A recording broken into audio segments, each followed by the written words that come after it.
কলকাতার অন্ধগলি থেকে উঠে আসা ছেলেটা, দাদাসাহেব ফালকে পুরস্কার পেয়ে আবেগঘন মিঠুন।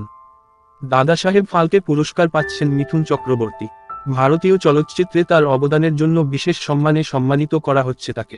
সোমবার সকালে এক্স হ্যান্ডেলে জানিয়েছেন কেন্দ্রীয় মন্ত্রী অশ্বিনী বৈষ্ণব। বাঙালি হিসেবে সৌমিত্র চট্টোপাধ্যায়ের পর দাদাসাহেব ফালকে পাচ্ছেন মিঠুন। 8ই অক্টোবর ৭০তম জাতীয় চলচ্চিত্র পুরস্কার প্রদান অনুষ্ঠানে তার হাতে তুলে দেওয়া হবে বিশেষ সম্মান। শুভেচ্ছা বন্যায় ভাসছেন মহাগুরু। প্রধানমন্ত্রী নরেন্দ্র মোদীও শুভেচ্ছা জানিয়েছেন কিংবদন্তি অভিনেতাকে। এত বড় সম্মান পেয়ে আপ্লুত মিঠুন চক্রবর্তী। তার এই পুরস্কার পরিবার ও ভক্তদের উৎসর্গ করেছেন। কি বলছেন মিঠুন চক্রবর্তী? না শব্দ আছে, না আমি হাসতে পারছি, না খুশিতে কাঁদতে পারছি।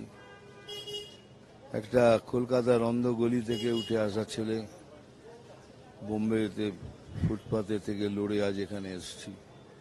তাকে এত বড় সম্মান দিলে সে কি বলবে, কিছুই বলতে পারে না। আমি বাকরুদ্ধ হয়ে গেছি। এটুকুই বলছি, এটা আমি ডেডিকেট করলাম আমার ফ্যামিলিকে আর পুরো পৃথিবীতে আমার যত ফ্যান আছে তাদের। সোমবার সকালে অশ্বিনী বৈষ্ণব এক্স হ্যান্ডেলে লেখেন, ভারতীয় চলচ্চিত্রে মিঠুনজিরও অসামান্য অবদান রয়েছে। তার অসাধারণ সিনেম্যাটিক সফর সব প্রজন্মের কাছে অনুপ্রেরণা।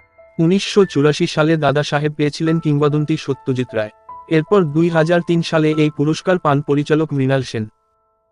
সঙ্গীত জগতে অবদানের জন্য পুরস্কার পেয়েছিলেন মান্না দে। 2011 সালে দাদা সাহেব পান সৌমিত্র চট্টোপাধ্যায়। দীর্ঘ কয়েক বছর পর ফের বাংলাকে এই ঐতিহ্যবাহী পুরস্কার এনে দিচ্ছেন মিঠুন চক্রবর্তী। Bureau report. এই খবর।